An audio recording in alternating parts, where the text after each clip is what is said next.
Wow naman! Gago! Putang ina! Wow! Wow! Wow naman! Be, Oh, kunwari, kapag namatay ako, mag-aasawa ka uli? siguro. Kasi, ang bata mo pa eh. Sana. Bakit mo naman naitanong? Dito kayo titira? Baka sakali. Sino naman ang titira dito? Eh, sino maglalaba?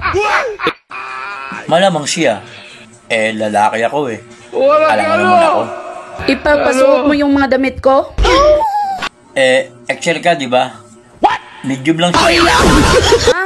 Sino medyo? Gago! Wala. Putang ina!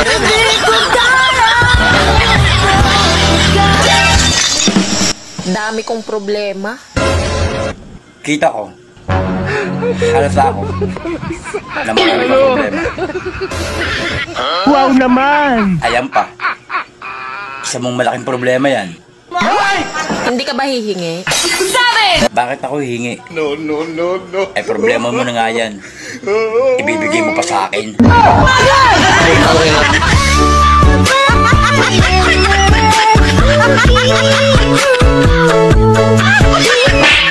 Oh, ano yan? Dala mo? Binigay ng kapitbahay natin. Kung ano-ano na lang, ang binibigay siya ng kapitbahay natin. Oo, makakatulong ito.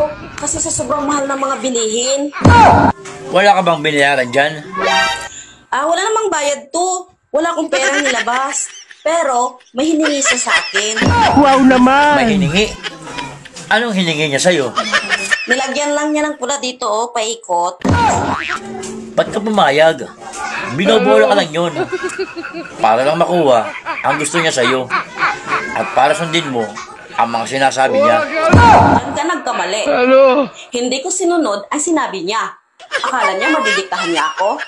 Ang sinabi ko, yun ang sinunod niya. Ay, salamat. Kaya malaki ang tiwala ko sa'yo eh.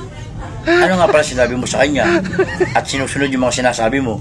Pagkatapos niya lagyan ng pula dito paikot, ang sabi niya, okay na. Oh, anong sabi mo? Sabi ko, hindi pwede. Kasi kawawa naman yung ibaba pag hindi idadamay. Hindi niya ako madidiktahan, ano? Hindi siya makakaisa.